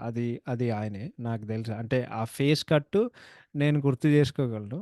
అది so yeah! That is about acting. So ఇప్పుడు రైటింగ్ అండ్ డైరెక్షన్ విషయానికొస్తే అర్రే బాబు! అసలు ఎక్కడ మొదలుపెట్టాలో అండ్ ఏం జెప్పాలో నాకు అర్థమై సావట్లేదు. ఓకే. ఒక ముక్కలో చెప్పాలంటే ఇది అంటే 'చరి' గారు జెప్పారు గదా! ఇది బేసిక్‌గా 'యమగోళ' పాత్ర ఏదైతే 'యమగోళ' సినిమా ఏదైతే ఉందో ఇది రాజమౌళి గారి టేక్ దాని మీద. ఓకే. కానీ కాన్సెప్ట్ ఏదైతే అంటే కాన్సెప్ట్ కొత్త కాన్సెప్ట్ ఏం కాదు. అదే చెప్తున్నా కదా! వాళ్ళు యమగోళ తీశారు. దాని తర్వాత యముడికి మొగుడు, అతని యమలీల, దాని తర్వాత నాకు తెలిసి ఆ కాన్సెప్ట్‌తో చాలా అంటే చాలా మూవీస్ వాళ్ళు తీశారు. ఓకే. సో, స్టోరీ ఏంది అంత కొత్తగా ఏమి కాదు. రాజమౌళి గారు ఆయన సొంత స్టైల్‌లో ఒక సినిమా తీద్దామని అనుకున్నారు. సో, ఆయన ఏం చేశారంటే ఒక దొంగోడు ఉండే ఒక హీరో పాత్ర సృష్టించారు. అండ్ దెన్ సినిమాలో ఒక రికరింగ్ థ్రెడ్ ఉంటదనమాట. ఏందంటే ఆహారం. దేవుడిచ్చిన ఆహారం. ఆ మొత్తం నెక్లెస్ నరసింహస్వామి ఇచ్చే నరసింహస్వామి ఉండే ఒక గొలుసులో అది బేసిక్‌గా ఒక హారం. సో, అది ఆ థ్రెడ్ అనమాట. సో, మీకు సినిమాలో గమనిస్తే స్టార్ట్ అవుతది మూవీ. హీరో గాడు అంటే ఒక మొత్తం థ్రెడ్ ఉంటది గదా! ప్రతిసారి వాడికి దరిద్రం పడుతుంది గాబట్టి, ఆ హారాన్ని పడేయడానికి వాడు చాలా సార్లు ప్రయత్నిస్తూ ఉంటాడు. కానీ ఆ హారమే వాడిని వెంటబడుతూ ఉంటది. అది తీరా చూసేసరికి అదే లైక్ వాడిని కాపాడుతది. సో, ఇది వాడు స్టార్టింగ్‌లో ఎస్టాబ్లిష్ జేసాడు. దెన్ అమ్మాయికేందంటే అమ్మాయికి బేసిక్‌గా ఒక ఇంటికి చాలా పెద్ద వారసుడు బలిసింది బేసిక్‌గా ఆమెకి. సో, ఆమె తాతయ్యని అడుగుతది. ఏందంటే దీన్ని అంటే నువ్వు కాపాడుకోవడానికి లైక్ ఎవడో ఒకడు అంటే ఎవడో ఒకడు రాజకుమారుడు వస్తా అని చెప్పి, రాజకుమారుడు అంటే ఎట్లుంటాడు తాతయ్య అని చెప్పి, అప్పుడు ఆమె తాతయ్య చెప్తాడు. రాజకుమారుడు అంటే దగదగ మెరిసే బట్టలేసుకొని అందంగా ఠీవిగా ఉంటాడు. అతను ముందు వస్తుంటే వెనక జనం రాజుగారు జై అని జైలు కొడుతూ ఉంటారు. రెక్కల గుర్రం మీద ఎగురుకుంటూ వచ్చి నేను అమాంతంగా తీసుకెళ్ళిపోతాడు. అంటే వాడు యువరాజు అంటే ఆమె రాజకుమారుడు ఇట్లానే ఉంటది. ఫైనల్‌గా రాజాగాడు వాడి చైల్డ్‌హుడ్ కూడా ఇంట్రడక్షన్ వస్తూ ఉంటది. దీన్ని రిఫ్లెక్ట్ జేసుకోవడానికి నాకేమనిపించిందంటే ఆ సీన్ ఉంటది గదా! ఆమె మెటల్ బాల్‌లో ఇరుక్కొని దాని తర్వాత జీప్ పైన అది ఎరుక్కుంటూ ఉంటది. సో, ఆ సీన్‌లో అయితే దాన్ని రీక్రియేట్ జేయడానికి వాళ్ళు ప్రయత్నం జేస్తారు. ఆమె రాజకుమారుడు. ఆ జీపే ఆ గుర్రం. దాని తర్వాత ఆమె పైనుండి అట్లా గాల్లో తేలుతూ ఉంటది. బట్ ఎవడికి తెలుసు. నాకు కొంచెం అట్లా అనిపించింది. అంటే ఫైనల్‌గా అమ్మాయి వాడికి నెక్ నెక్ అంటే ఆ హారం ఇస్తది గదా! ఎందుకంటే వాడు దొంగతనం జేశాడు గాబట్టి దాని తర్వాత వాడు పారేస్తాడు. సారీ ఇందాక కొంచెం ఔట్ ఆఫ్ సింక్ అని అదే జెప్పా గదా! వాడు పారేయడానికి ప్రయత్నం జేస్తుంటే, అది ఎక్కడెళ్ళినా వాడు వెళ్తూనే ఉంటాడు. ఈ సినిమాలో ఒక ఫన్నీ సీన్ ఏదైతే ఉందంటే, అది ఓన్లీ ఓపెనింగ్ సీన్. ఓకే. వాళ్ళు దీంట్లో అన్ని పెట్టమని జెప్పి, దాని తర్వాత వాళ్ళ మ్యాజిక్ అని జెప్పి వాళ్ళే మాయమైపోతారు. ప్రజలందరూ "ఒరేయ్! మా డబ్బు ఎక్కడికెళ్ళిందిరా?" అంత ఉండే ఉంటది గదా! మిగతా అయితే సినిమాకి దండం రద్దూట. సినిమాకి దండాలు అంతే. ఓకే. నీకు ఇంకోటి మూవీలో ప్రతి డైలాగు డబుల్ మీనింగ్ సినిమాలో ఫుల్ క్రింజ్ అసలు మూవీలో. ఓకే. నీకీ సినిమా నాకు ఈ సినిమాలో ఏమనిపించిందంటే నేను రప్పు చెప్తా line to line. Okay. First ఎంత క్రింజ్ సీన్ అంటే 'మమత మోహన్ దాస్' ఆమె బ్లౌజ్ నుండి కాలిక్యులేటర్ తీస్తాడు. ఎన్టీఆర్ అది కూడా చేద్దామని అనుకోని అంటే అకౌంట్‌ని చెక్ చేసుకోవడానికి వాడు గూడా ఆమె బ్లౌజ్ నుండి చేతులు పెట్టి అక్కడి నుండి వాడు తీసుకుంటాడు. దాని తర్వాత వాళ్ళు పక్కనే పిల్లర్స్‌లో మాట్లాడుకుంటూ అమ్మాయి చెప్తది, "ఏందబ్బయ్యా అక్కడ చేయి పెట్టావు?" "అక్కడుంది" అని పెట్టనుకున్నా అమ్మీ. మరీ ఇంత చిన్న పిల్లోడిలా ఏం తెలియనట్టు చెప్తుండావే చె చె చెప్తుండావు. అమ్మ తోడు ఆ లొకేషన్‌కి నాకు కొత్త. దాని తర్వాత అమ్మాయి సిగ్గుపడుతూ ఉంటది. అండ్ దెన్ ఫైనల్‌గా వాడేం చేసినాడంటే వాడు మళ్ళీ క్యాలిక్యులేటర్ బ్లౌజ్‌లో పెడతాడు. కట్టప్పన్న నెక్స్ట్ సీన్ తలైవా నువ్వు ముట్టుకుంటే నేను పట్టుకుంటా పాట. అండ్ దెన్ నెక్స్ట్ ఇందాకడ చెప్పినట్టు 'ఆలీ' అండ్ 'ఎన్టీఆర్' గారి కాంబో ఏం వర్కౌట్ అవ్వలేదురా. నీకు ఒక సింగిల్ డైలాగ్ కూడా పేలదు. అది సినిమా మొత్తం 'ఆలీ' గారిని లాగబెట్టి కొడుతూ ఉంటాడు. ఎందుకో నాకు అర్థం కాదు. ఓకే. దాని తర్వాత 'ప్రియమణి' గారు పెద్దయిన తర్వాత ఇంట్రొడ్యూస్ అవుతది. దాని తర్వాత ఆమెకో నెక్లెస్ ఉంటది. ఏందంటే ఇంకా ఆమె రాజకుమారుడి కోసం వెయిట్ చేస్తూ ఉంటది. అందులో దానిలాంటి ఉండే ఒక గొలుసు ఉంటదనమాట. అంటే ఒక మనిషి గుర్రం అనే రెక్కల గుర్రం మీద ఉంటూ నీకు ఒకటి కనిపిస్తది. ఆ సీన్ లైటింగ్ చాలా బావుంటది. అది ఇంకోటేందంటే ఆమె సొంత ఇంట్లో ఆమె బేసిక్‌గా ఒక బానిస. అండ్ ఆమెని అవమానం చేస్తూ ఉంటారు. ఆమె కుటుంబ సభ్యులు ఎవరైతే ఉన్నారో. సో, ఇది నాకు kind of like 'Chanti' movie అనిపించింది. 'చంటి' మూవీ ఇన్ ద సెన్స్ 'చంటి' మూవీకి దీనికి తేడా ఏంటంటే అక్కడికి ఆమె అన్నయ్యలంటే ఆమెకు నిజంగానే ఇష్టం. ఇక్కడైతే ఆమెకిష్టం లేదు. ఇప్పుడు 2 సినిమాలు ఏందంటే, ఆమె సొంత ఇంట్లోనే ఆమొక బంధువనమా సారీ ఆమొక బానిసనమాట. సో, అందుకే నేను 'చంటి' అనే ఎగ్జాంపుల్ తీసుకొచ్చా. కానీ అండ్ దెన్ ఇంకోటి వాళ్ళ ఆమెని అవమానం చేసే విధానం నాకు నిజంగానే డౌటొచ్చిందిరా. నేను సినిమా చూషానా, సీరియల్ చూషానా అంటే చిన్న చిన్న విషయాలకి ఆమె హింసించడం నాకు నిజంగానే ఏం గుర్తొచ్చింది అంటే ఈ మూవీ చాలా బావుంటది. 'స్లీపింగ్ బ్యూటీ' ఉంటది కదా! డిస్నీలో. ఎవరికైనా 'స్లీపింగ్ బ్యూటీ' తెలియకపోతే బేసిక్‌గా అమ్మ, నాన్న చచ్చిపోతారు. అండ్ ఆమెకి ఆస్తులున్నాయో నిజంగా నాకు తెలీదు గానీ బేసిక్‌గా ఆమె అత్తగారు. ఇది లిటరల్లీ సీరియల్ రా. ఆమె అత్తగారు దాని తర్వాత స్ స్ ఆహ్, స్ లా దాని అత్తగారు సవిత పిన్నిలు ఉంటారనమాట. ఆ దాంట్లో ఈమెని హింసిస్తూ ఉంటారన్నమాట. బేసిక్‌గా ఆమె సొంత ఇంట్లో పని మనిషిగా ఆమెని హింసిస్తూ ఉంటారనమాట. టార్చర్ పెడుతూ ఉంటారు. దాని తర్వాత ప్రతి సీన్‌లో ప్రభాస్ సీను అదే చెప్పా గదా! ఆడొక కెమెరా పట్టుకొని ప్రతి సీన్‌లో నీకు చిరాకు దొబ్బుద్ది. దాని తర్వాత ఈ సినిమాలో పాటలు ఎక్కడో గాడి నుండి అతికిచ్చినట్టు వస్తాయిరా. ఎస్పెషల్లీ 'నాచోరే' పాట ఎంత కామెడీ అంటే అమ్మాయిని కిడ్నాప్ జేసుకోవడానికి వాళ్ళు మనుషుల్ని పంపిస్తారు.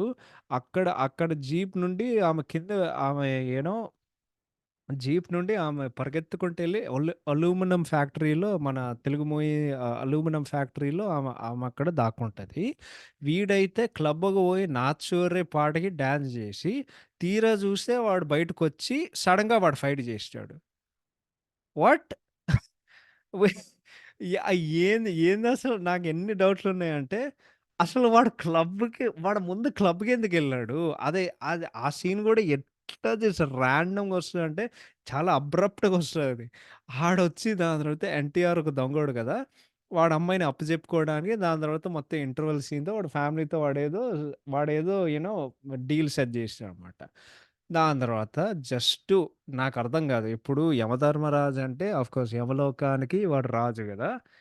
ఈ యమ్మగాడు అసలు ఎంత చిన్ని ఇగో అంటే జస్ట్ బికాజ్ వాడి మీద వాడు అరుస్తాడు గాబట్టి, వాడి ఆయుష్యం వాడు తగ్గిచ్చి, వాడు యమలోకంలోకి తీసుకొచ్చి, కానీ ఈ యమగాడు వాడు ఏమి ఎక్స్‌పెక్ట్ జేయడంటే, రాజుగాడు వీడితోనే ఆడుకోవడానికి వాడు ప్రయత్నం జేసాడు. దాని తర్వాత వాడికి ఏంటది ఆ విప్పు వాడికొస్తది గదా! ఆ విప్పు వాడికొచ్చిన తర్వాత, అప్పుడు అంటే ఇద్దరు యమలుంటారు. దాని తర్వాత వాళ్ళు ఎలక్షన్ పోటీ జేశారు గదా! దాంట్లో యమగాడ్ అంటే దాంట్లో యమగాడిని చెడ్డోడుగా చూపించడానికి వాడు చేసే ప్రయత్నాలు ఏదైతే ఉన్నాయో, ఎంత క్రింజ్ ఉంటాయంటే అంత క్రింజ్ ఉంటాయి. దాని తర్వాత వాడొస్తాడు. ఈడేదో మాట్లాడుతుంటే ఒకసారి వాడి తాతగారిని చూడాలని ఉందని చెప్పి దాని తర్వాత గ్రాఫిక్‌తో సహా అన్నగారు వస్తారు. అన్నగారొచ్చిన తర్వాత వీళ్ళిద్దరికి భజన జేస్తారు. దానిలో భజన జేసిన తర్వాత వీడైతే ఎ ఏదో ఇష్టం వచ్చినట్టుగా వాడు యమలోకం మధ్య వాడి సెట్‌లో డాన్స్ జేస్తూ ఉంటాడురా. నీకొక లైట్ ఉంటది. రాత్రిపూట ఉంటది. మంచి మంచి ఫాగ్ గూడా ఉంటది.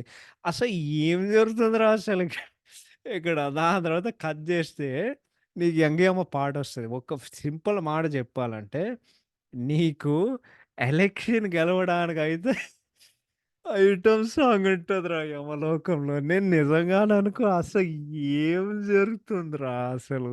అండ్ దెన్ ఫన్నీ విషయం ఏంటంటే, నేను మా మమ్మీ చూసాం. నా దరిద్రం. నేను ఏ సినిమా అంటే ఇంత డబుల్ మీనింగ్ డైలాగ్ ఉండే సినిమా నేను అసలు ఎక్స్‌పెక్ట్ చేయలేదు గానీ, సాటర్‌డే చూసినప్పుడు మేము స్టార్ట్ చేసా. సాటర్‌డే స్టార్ట్ చేస్తే ఈ రోజుకి అయిందిరా సినిమా. ఇప్పుడే ఫిని ఇప్పుడే ఫినిష్ అయ్యి ఇప్పుడు నేను ఇది రికార్డ్ చేస్తున్నా. ఓకే. సో ఏందంటే మా మమ్మీ ఏం చెప్తానంటే 'నరసింహ్ యాదవ్' గారు ఉంటారు గదా! అరే ఎక్కడ మా లోగోలో గూడా తెలంగాణ రిప్రజెంటేషన్ ఉంటదా అని. అవును. అంటే తెలంగాణోళ్ళు ఉంటారు అని జెప్పి. ఏదైనా ఇంకోటి 'రాజమౌళి' గారి సినిమాలో ఇంటర్వెల్ అనేది అది మెయిన్ గదా! అది గూడా ఏం లేదురా. నాకేం అనిపియలే. ఓకే. దెన్ వాడు ఇంకేదో జేస్తాడు. దెన్ ఫైనల్‌గా వాడు విప్పు వాడికి మళ్ళీ యమలోకం వాడి కంట్రోల్‌లోకొస్తా అంటే వాడి అధికారంలోకొస్తది. అండ్ దెన్ రాజాగాడు వాడు కొన్ని తిండి తిప్పులు మానేసి అంటే వాడు కొన్ని చిల్లర వేషాలు గాదు గానీ, వాడు కొన్ని తెలివుండే ఒక యేసేపాటికి వాడిని శిక్షించడానికి వాడి మీద ఎటువంటి ఆధారాలు లేవు. సో, వాళ్ళేం జెప్తారంటే, వాడు మళ్ళీ భూలోకంకి పంపించేయాలని జెప్పి వాడు మళ్ళీ పంపుతాడు. దాని తర్వాత ఎన్టీఆర్ మళ్ళీ ఇంటికొస్తాడురా!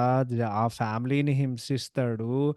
క్రింజ్ మ్యాక్స్ అసలు. వాడు ఆ విప్పుని పట్టుకోవడం, జయప్రకాష్ రెడ్డిని కొట్టడం, లేకపోతే వాడు ఇంటికొచ్చినప్పుడు కత్తులు పట్టుకొని మిమ్మల్ని అందరిని నరుకుతానని చెప్పడం. దాని తర్వాత ఆలిగారికి విసిల్ ఉంటది. అన్నిట్లకంటే హైలైట్ క్రింజ్ సీన్ ఏందంటే, నీకు ఏందిరా అది 'రబ్బర్ గాజులు' పాట తర్వాత అందరికీ ఇంట్లో ఒక ఔట్‌సైడ్ గార్డెన్ ఉంటదన్నమాట. అది ఏందో నాకు తెలీదు గానీ, నాకు అట్లా అనిపించింది. బయట ఒక గార్డెన్‌కి పిలుస్తాడు. ఆలి ఒక ఏందది ఆహ్, డప్పా కాదు మర్చిపోయా. వాడు టెంపుల్‌లో అది వాళ్ళు కొడతారు గదా! మర్చిపోయానది. గంట అనుకుంటా. యాహ్! వాడు గంట కొడతాడు. వాళ్ళందరూ ఒక లైన్‌లో నించుతారు. వాడేం చెప్తాడంటే, "నేను ఒక్కడిని కొడతా. నేను మిమ్మల్ని ఒక్కడిని కొడతా. దాని తర్వాత మీరు కొట్టుకోండి" అని చెప్పి, వాడు గాల్లో ఎగిరి 'జయప్రకాష్ రెడ్డిని' కొడతాడు. 'జయప్రకాష్ రెడ్డి' వెళ్లి 'రఘుబాబుని' కొడతారు. 'రఘుబాబు' వెళ్లి 'ప్రభాస్ శ్రీని' కొడతాడు.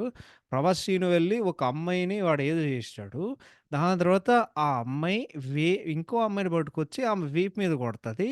అదే అమ్మాయి వెళ్లి ఆరెంజ్ సారీలో ఉన్న ఒక అమ్మాయిని కొరుకుతది. అది ఫైనల్‌గా కొరికిన అమ్మాయి అంటే కొరకబోయిన ఆరెంజ్ సారీలో ఉండే ఒక అమ్మాయి మళ్ళొచ్చి 'జయప్రకాష్ రెడ్డిని' కొడతదిరా. ఎంత క్రింజ్ అంటే అంత క్రింజు అసలు. నేను తట్టుకోలేకపోయా. అసలు ఎందుకురా మాకీ టార్చరు. దాని తర్వాత మళ్ళీ యమ వస్తాడు. మళ్ళీ భూలోకానికి. వాడు 'మమతా మోహన్ దాస్‌గా' పోజ్ కొట్టడం, ఇది చేయడం, అది మనందరికి తెలుసు వాడికి తెలిసిపోద్దని చెప్పి. అదే జరుగుద్ది. దాని తర్వాత వీళ్ళిద్దరు పెళ్లి చేసుకోవడానికి వాడు చేసాడు. నాకర్థం కాదు. అసలు రాజాగాడు ఏం జేశాడో నీకు తెలుసా? నిన్ను ఏం జూసి వాడసలు నిన్ను పోషన్ జేస్తాడో నాకర్థం గాదు. వాడొక సాధారణమైన ఒక దొంగ. ఓకే. అండ్ దెన్ అదే 'రబ్బర్ గాజుల' పాటకు ముందు ఆమె ఏం తెలుసుకుంటది? చిన్నప్పుడు నేనిచ్చే ఆ హారం ఆ రాజయ్య ఎవడైతే నా రాజకుమారుడు ఎవడైతే ఉన్నాడో, ఆ రాజయ్య ఎవడైతే ఉన్నాడో వీడే. ఓకే. అని జెప్పి దెన్ బేసిక్‌గా ఏమవ్వదు. దాని తర్వాత అదే వాళ్ళు పెళ్లి అనౌన్స్ చేస్తారు. పంతులు గాడొస్తాడు గుడి నుండి. కానీ వాడే జెప్తాడు, లేదు వీళ్ళు పెళ్లి జేసుకోకు అని జెప్పి. అండ్ దెన్ ఫైనల్‌గా 'ప్రభాస్ శ్రీను' వాడు రికార్డ్ జేసేది మొత్తం వాళ్ళెక్కడో ఒక కొండ దగ్గర ఒక ఏంటి ఒక బేసిక్‌గా ఒక అదేందో నాకు కూడా తెలీదురా. బేసిక్‌గా ఒక ఏరియాలో ఉంటారు.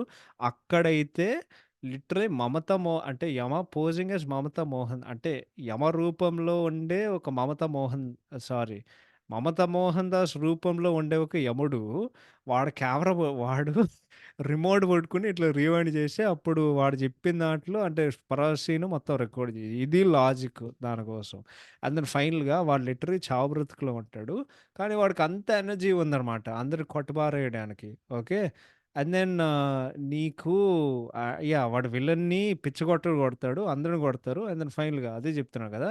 ఆ మొత్తం మొత్తం హారమొచ్చి మళ్ళీ రాజాని కాపాడి ఇంకా అంతే. సినిమా అయిపోద్ది. నేను ఇంకోటి చెప్తున్నా గదా! ఓకే. సో, ఇవన్నీ నాకు నచ్చలేదు. ఇంకొన్ని పాయింట్లు చెప్తా. నీకు 'ఎన్టీఆర్' 'ప్రియమణి'కి అసలు వాళ్ళ మధ్య ఒక లవ్ స్టోరీ నడుస్తుంది అంటే ఒక్కడు కూడా లేదురా. అది మొత్తం ఆర్టిఫిషియల్‌గా ఉంటది. వాళ్ళేదో ప్రయత్నం చేశారు. ఆ 'నూనుగు మీసాలోడు' పాటతో అయితే ఏం ఎక్కలేదు. నెక్స్ట్ నాకు అన్నిట్లకంటే ఈ సినిమా హిట్ అయిందనేదే నేనసల ఏం ఎక్స్‌పెక్ట్ చేయలేదు. ఏందంటే ఏం లేదు మూవీలో. మేబీ ఆ టైంలో ఫ్యాంటసీ మూవీ ఏదో ఒకటి చెప్పి మా మా ఫ్రెండ్ ఉంటారు 'వంశీకృష్ణ బ్రో' ఆయన 'నువ్వు నాకు నచ్చావు' పాడ్‌కాస్ట్‌కొచ్చింది. ఆయనే నాకు చెప్పారు. ఆయన ఫ్రెండ్స్‌కెళ్ళి ఏం చెప్పారంటే, అసలు ఏం సినిమారా ఇది రాజమౌళి దొరికిపోయాడని చెప్పి కానీ తీరా చూసేసరికి సినిమా విజయం సాధించింది. ఓకే. ఈ సినిమాలో నాకు నిజంగానే అసలు నాకు డౌటొచ్చింది. ఓకే. ఇప్పుడు చెప్తున్నా. ఈ సినిమాలో 'రాజమౌళి' గారి సినిమాల నుండి నువ్వు ఏదైతే ఎక్స్‌పెక్ట్ జేస్తావో ఏమీ లేదురా మూవీలో. ఎమోషన్స్ లేవు మెయిన్. 'రాజమౌళి' గారి సినిమాలో అద్భుతమైన ఎమోషన్స్ ఉంటాయి. ఏం లేవు ఈ మూవీలో. ఎలివేషన్స్ లేవు, హైస్ లేవు, ఎంటర్‌టైన్‌మెంట్ లేదు. కామెడీ వరస్ట్ అతి దరిద్రమైన కామెడీ ఉంటది దీంట్లో. వెరీ వీక్ రైటింగ్ అండ్ అన్నిట్లకంటే మేము రిలేట్ అయ్యే హీరో క్యారెక్టర్ ఎవరైతే ఉన్నాడో ఎవ్వడు లేడు. ఓకే. అండ్ ఇంకోటి ఆశ్చర్యమైన విషయం ఏంటంటే, నీకు basically same hero in back to back movies. నీకు 'విక్రమార్కుడులో' రవితేజ ఒక దొంగోడు. ఇక్కడైతే 'ఎన్టీఆర్' ఒక దొంగోడు. అండ్ దెన్ అక్కడ నీకు బ్రహ్మానందం పేరు జంటగా ఉంటే, ఇక్కడ ఈ సినిమాలో ఆలిగారు జంటగా ఉంటారు. ఓకే. కానీ నీకు అత్తిలి సత్యబాబు అనేవాడు నీకు ఇన్‌స్టంట్‌గా వాడు కనెక్ట్ అవుతాడు. ఓకే. దీంట్లో అయితే మీరు ఇంకోటి గమనిస్తే 'రాజమౌళి' గారి హీరో పాత్రలు వాళ్ళందరికీ ఒక ఆశయం ఉంటది. ఇక్కడైతే హీరో గాడి ఆశయం ఏదైతే ఉందో నాకైతే ఏం కనిపియలేదు. వాళ్ళ ఆశయం ఏందంటే ఒక్క పెద్ద రాబరీ జేరి దాని తర్వాత మొత్తం లైఫ్ సెట్ రా అన్నట్టు. అది అన్నిట్లకంటే హైలైట్ ఏంటంటే నీకు ఇంటర్వల్ అనేది అది రాజమౌళి గారి మార్క్ అండి.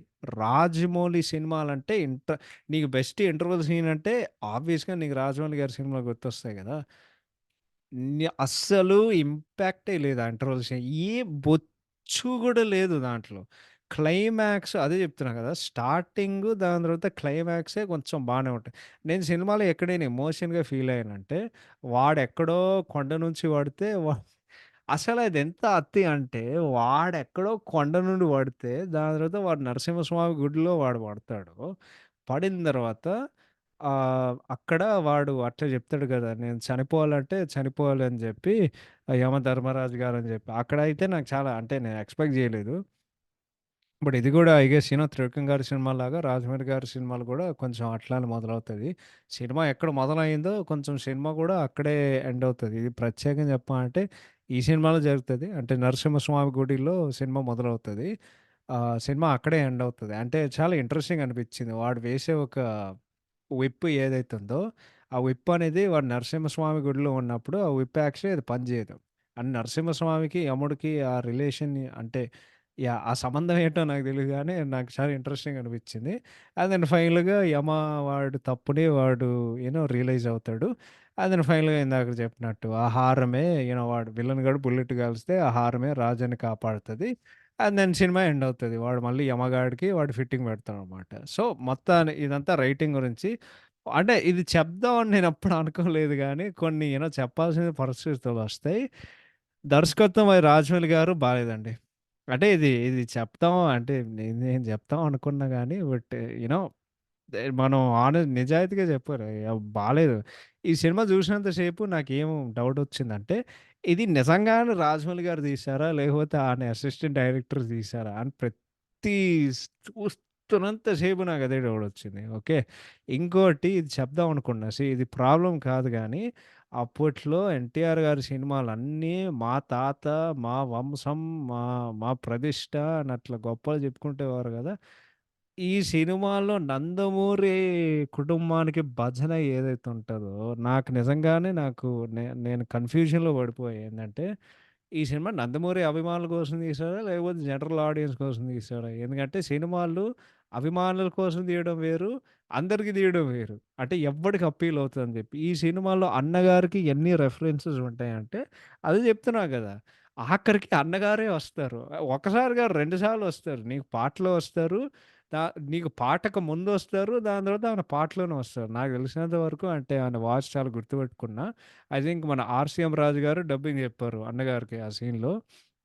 But yeah! బేసిక్‌గా ఆయన trade mark Rajamouli mark direction elements లేకపోయేసరికి అండ్ ఫస్ట్ టైమ్ అంటే రాజమౌళి గారు మాస్టర్ స్టోరీ టెల్లర్ అంటాం కదా! కథ చెప్పే విధానం.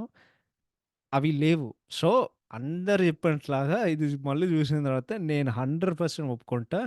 100 కాదు 1000కి 1000% నేను ఒప్పుకుంటున్నా. ఇది వీకెస్ట్ వర్క్ ఆఫ్ రాజమౌళి గారు బై ఫార్. ఆయన వరస్ట్ మూవీ అయితే అంటే 'స్టూడెంట్ నంబర్ వన్' నాకసలు గుర్తులేదు గానీ, బట్ అంటే అందరికి గుర్తుండి సినిమాల గురించి చెప్తున్నా గానీ, అన్‌డౌటెడ్‌లీ ఇది worst and weakest work of Rajamouli garu. So, అది యాహ్! అది చెప్పాల్సిన విషయం. So, yeah! That's about writing and direction. So, ఇప్పుడు టెక్నికాలిటీస్ విషయానికొస్తే హమా! Let's take a look. Ah, ఓహో! ఇన్ని పాటలున్నాయా? So, songs by Keeravani garu బానే ఉన్నాయి. విత్ 'రబ్బర్ గాజులు' బీయింగ్ ఆల్ టైమ్ క్లాసిక్ రా బాబు. క్లాసిక్ అంటే క్లాసిక్. 'రబ్బర్ గాజులు' పాట. అదే నా ఫేవరెట్ మూవీలో. కానీ ఈ సినిమాలో 9 పాటలుంటాయి. 'నువ్వు ముట్టుకుంటే' రిటెన్ బై అనంత్ శ్రీరామ్ గారు. 'రబ్బర్ గాజులు' రిటెన్ బై అనంత్ శ్రీరామ్ గారు. 'ఓలమ్మి తిక్కరేగింది' అది రీమిక్స్ పాట కదా! సో, అది రాసేది భువనచ్ చంద్ర గారు. అండ్ ఇంట్రెస్టింగ్ విషయం ఏంటంటే ఇది ఫస్ట్ టైమ్ అనుకుంటా కదా! యాహ్! అది ఫస్ట్ టైమ్ ఎన్టీఆర్ గారు పాడారు. అండ్ 'ఓలమ్మి తిక్కరేగిందా' దాంట్లో ఉండే హీరోయిన్ ఎవరైతే ఉన్నారో వాళ్ళు కూడా సింగర్స్ దానికి. ఎన్టీఆర్ గారు అండ్ మమతా మోహన్ దాస్ గారు ఆ పాట పాడారు. 'Nachore Nachore' written by Bhuvanachandra garu. 'Nunugu Meesalodu' written by Anant Sriram garu. 'Young Yama' written by Anant Sriram garu. 'శ్రీకార కరుండ' రిటెన్ బై జొన్న విఠల్ గారు. ఆహ్, 'చల్ల చల్లగా గాలి' రిటెన్ బై భువనచంద్ర గారు. దాని తర్వాత 'బంబరాల చుంబనాల' రిటెన్ బై భువనచంద్ర గారు. సో, ఈ సినిమాలో 9 పాటలుంటాయి బేసిక్‌గా. బట్ ఆఫ్‌కోర్స్ అందరికి గుర్తుండే పాట 'రబ్బర్ గాజులు'. అది ఆఫ్‌కోర్స్ 'నాచోరే' ఆ స్టెప్పుల కోసం. సింపుల్‌గా చెప్పాలంటే అంటే ఒక ఫన్నీ విషయం నేను గమనించాను.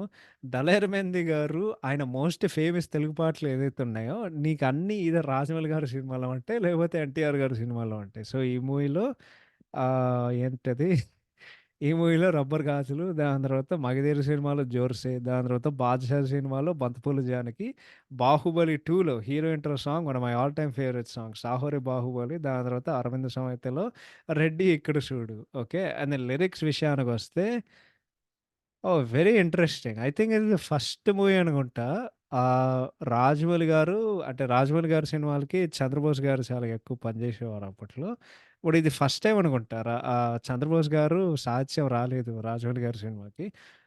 బట్ లిరిక్స్ అనేవి full double meaning dialogues and then మరొకసారి just like 'Vikramarkudu' and then BGM విషయానికొస్తే నాకు యావరేజ్ అనిపించింది. అంటే 'కీరవాణి' గారుకి ఒక మార్క్ ఉంటది. ఆ మార్క్ మిస్ అయిందనిపించింది. డిస్పైట్ సినిమా మొత్తం బీజీఎం నీకు వయలెన్స్ అండ్ ట్రంపెట్స్ బొచ్చెడుంటాయి మొత్తం సేపు. నెక్స్ట్ సినిమాటోగ్రఫీ బై 'కేకే సెంథిల్ కుమార్' గారు. అమేజింగ్! అమేజింగ్ అంతే. అమేజింగ్ అంటే అమేజింగ్. నీకు ప్రతి ఫ్రేమ్ ఒక డిలైటు. అండ్ ఇంకోటి నేను గమనించాను. నీకు పర్ ప్రతి షాట్‌లో నీకు పర్ఫెక్ట్ లైటింగ్ ఉంటది. ఇంకోటి వాళ్ళు చేసే షాట్ కాంపోజిషన్స్, ఇంకోటి యాంగిల్స్, ఆ ఫ్రేమింగ్స్ అదంతా just so good. So well done. ఇంకోటి 'రాజమౌళి' గారి సినిమాలో మీరు గమనిస్తే ఆయన రియాక్షన్ షాట్‌లుంటాయి. రియాక్షన్ షాట్‌లు ఏంటంటే సినిమాలో జరగబోయే డ్రామాకి జనాలు ఏం జేస్తున్నారు? అంటే వాళ్ళ రియాక్షన్ ఏంటి? దీనికి బెస్ట్ ఎగ్జాంపుల్ చెప్పాలంటే 'బాహుబలి' సినిమాలో పబ్లిక్ ఉంటారు గదా! ఒకడుంటాడు హైప్ మ్యాన్. మన ఎపిక్ హైప్ మ్యాన్ ఉంటాడు గదా! సో, అట్లా. సో ఆ రియాక్షన్ షాట్లు చేసే కొద్దీ either medium or closeup shots ఉంటాయనమాట. అవి కూడా వాళ్ళు చాలా మంచిగా చేశారు. అండ్ దెన్ ఆఫ్‌కోర్స్ ఇందాక చెప్పినట్టు 'రాజమౌళి' గారి స్పెషల్ అది. ఆ సినిమా తీసే విధానంలో. ఇంకోటి సినిమాలో కలర్ ప్యాలెట్ కూడా బానే ఉంటది. నీకు ఆల్మోస్ట్ అన్ని రంగులు కనిపిస్తాయి. అండ్ దెన్ పాటలు కూడా వాళ్ళు చాలా అద్భుతంగా తీశారు. So, yeah! Cinematography is amazing. And then ఈ సినిమాకి అన్‌డౌటెడ్‌గా highlight of course production design by Anand Sai garu. Master piece. Master piece అంతే. ఈ సినిమాకి undoubted highlight production design.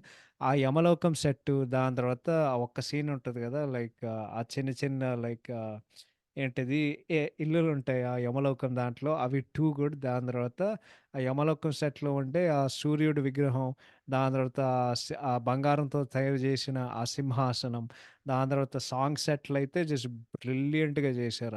Especially ఇప్పటివరకు నాకర్థం గాదు. నిజంగానే వాళ్ళంతా జేశారు ఆ పాటకి. 'రబ్బర్ గాజులకి' అది వాళ్ళెక్కడ షూటింగ్ జేశారో నిజంగానే నాకు తెలీదు. అది మన కాంబోడియాలో చాలా one of the wonders of the world అంటారు కదా! యాంకోర్ వాట్ అని.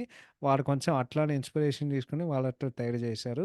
దాని తర్వాత హీరో హౌస్ సెట్ చెరువు దగ్గర ఆ వుడెన్ హౌస్ చెక్కతో తయారు జేసిన ఆ ఇల్లు. దాని తర్వాత 'నాచోరే' పాటకి ఆ క్లబ్ సెట్టు. అంటే ఈ సినిమాలో నువ్వు ఏది తీసుకున్నా సినిమాకి ఫీల్ అండ్ ప్రొడక్షన్ డిజైన్ పర్ఫెక్ట్‌గా జేశారు. ఎస్పెషల్‌గా నువ్వు ముట్టుకుంటే పాటలు, వాళ్ళు వేసే సెట్లు అండ్ దెన్ ఆఫ్‌కోర్స్ ఇందాకడ చెప్పినట్టు 'రబ్బర్ గాజులు' విజువల్ ఫీస్టు అండ్ అద్భుతమైన గ్రాండ్యూర్. ఈ సినిమాకి బేసిక్‌గా కేర్ ఆఫ్ అడ్రెస్. నాకు 'ఆనంద్ సాయి' గారంటే నాకంత ఇష్టం. ఆ డైరెక్టర్స్ పరంగా. జస్ట్ మరొకసారి మాస్టర్ పీస్ ప్రొడక్షన్ డిజైన్ అంతే. Masterpiece. Next editing by Kotagiri Venkateswararao garu. పర్వాలేదనిపించింది. అంటే పాటలు కొంచెం అబ్రప్ట్‌గా ఉంటాయి. But rest of the movie అయితే లైక్ పర్వాలేదు. Next fights by stunt Silva garu ఆయన ఆయన మంచిగానే కంపోజ్ చేశారు. అంటే ఫైట్‌లు ఉన్నంత సేపు నేను ఎంజాయ్ చేశాను. కొరియోగ్రఫీ అయితే అమేజింగ్. మరొకసారి 'ప్రేమ్ రక్షిత్ మాస్టర్ మాస్.' 'నాచోరి' పాట కంపోజ్ చేసింది 'Prem Rakshit master.' And then of course అంటే రాజమౌళి గారితో ఆయనకుండే ఒక సాన్నిహిత్యం ఏదైతే ఉందో అంటే ఏదైతే ఉందో అంటే అసోసియేషన్ ఏదైతే ఉందో చాలా సంవత్సరాల నుండి అట్లానే గట్టిగానే ఉంది. నెక్స్ట్ అండ్ దెన్ ఇంకోటి credit to Rajasundara master and Dinesh master as well. వాళ్ళు కూడా కొరియోగ్రఫీ చేసారు మూవీకి. డైలాగ్స్ అనేవి నాకు పర్వాలేదనిపించింది. అంటే ఆ యమలోకం పార్ట్‌లో అవి కొంచెం ఎఫెక్టివ్‌గా అనిపించాయి. బట్ ప్రెజెంట్ డేలో అయితే పిచ్చి లైట్. నీకు ఒక్క డైలాగ్ కూడా గుర్తుండదు. కాస్ట్యూమ్ డిజైన్ అయితే ఎక్సలెంట్‌గుంది. ఎస్పెషల్లీ డ్యూరింగ్ మొత్తం యమలోకతో ఉన్నప్పుడు ఆ మొత్తం గ్రాండియూర్‌కుండే ఒక కొద్దీ అండ్ దెన్ ఇంకోటి వాళ్ళు వేసుకునే నగలు, ఆ బట్టలన్నీ చాలా అంటే చాలా బాగున్నాయి. ఆ మొత్తం ఆ మైథలాజికల్ దాన్ని క్యాప్చర్ చేసుకోవడానికి. అండ్ దెన్ ఫైనల్‌గా స్పెషల్ మెన్షన్ ఎవరికి చేయాలంటే one of the top VFX top VFX supervisors. ఆయన 'బాహుబలి 2' అండ్ 'రాధేశ్యామ్' కూడా ఆయనే పనిచేశారు. 'ఆర్‌సి కమలకండన్' గారు వీఎఫ్ఎక్స్‌కి ఈ సినిమాకి సూపర్వైజర్. సో, 2007లో ఈ గ్రాఫిక్స్ ఏదైతే ఉన్నాయో they are surprisingly well done. అంటే అప్పట్లో ఒక సినిమాకైతే యాహ్! అదే అంటే ఇట్ ఈస్ యాక్చువల్లీ ప్రెటీ కాదు. అది యాక్చువల్లీ చాలా ఇంప్రెసివ్‌గుంది. అంటే ఆ టైంలో. సో, గ్రాఫిక్స్ అనేవి they are very, very well done. And then ఫైనల్‌గా ప్రొడక్షన్ వాల్యూస్ అనేవి చాలా బాగున్నాయి. అంటే టెక్నికల్‌గా మాట్లాడాలంటే 'యమదొంగ' అనేది అది చాలా రిచ్ మూవీ అండి. చాలా గ్రాండ్ మూవీ. వాళ్ళు అట్లనే తీశారు. బట్ జస్ట్ సినిమా తీసే విధానంలో అయితే అది మొత్తం లైక్ బొక్కలో పడిపోయింది. సో, అదొకటే చెప్తా. సో, మొత్తానికి దీనికి ర్యాప్ చేయాలంటే రాజమౌళి గారు మార్క్ లేకపోవడం వలన అండ్ జస్ట్ ఒక బోరింగ్ లైక్ మొత్తం క్రింజ్ అండ్ బోరింగ్ మూమెంట్స్‌తో ఒక హై మూమెంట్ కూడా ఏముండదు. సినిమాలో cringe scenes through and through ఉంటాయి సినిమా మొత్తం. 'యమదొంగ' అనేది జస్ట్ పిచ్చ లైట్ సినిమా. అస్సలు ఏమనుకోకు. And then of course weakest work of Rajamouli. నేను బల్ల కొద్దీ చెప్తున్నా. రవ ఓ రబ్బర్ గాజులు పాటలు చెప్తే పిచ్చి అంటే పిచ్చి లైట్ సినిమా. అసలు మళ్ళీ చూడాలనేదే మీరస్సలు ఏం అనుకోకు. సో, మీరసలు ఆలోచన కూడా పెట్టుకోకు. ఏమైనా చేయాలంటే ఆ పాట 100 సార్లు చూడండి. కానీ ఈ సినిమాకి మాత్రం మీరు దండాలు దండాలు పెట్టండి ప్లీజ్. అదొకటే చెప్తా. సో, అంతకు మించి నేను ఇంకేం చెప్పలేదు. Thank you so much for listening. Take care. Bye bye. Have a fantastic weekend. Will see you all next week in our next episode. ఇంకోటి మా 175 ఎపిసోడ్ రాబోతుందండి. సో, అది ఫన్నీ విషయం. 'కల్కి' రిలీజ్ డేటు సేమ్ అంటే జూన్ అంటే ఆల్మోస్ట్ దగ్గరగా బట్ జూన్ 28న మన 175 సినిమా వస్తుంది. ఆ సినిమా ఏంటో మేము ఇంకా సస్పెన్స్‌లోనే మిమ్మల్ని ఉంచుతాం. అది వచ్చినప్పుడు మీరు మీరు తెలుసుకుంటారు. So yeah! Once again thank you so much for listening. Take care. Bye bye. Have a fantastic weekend. By.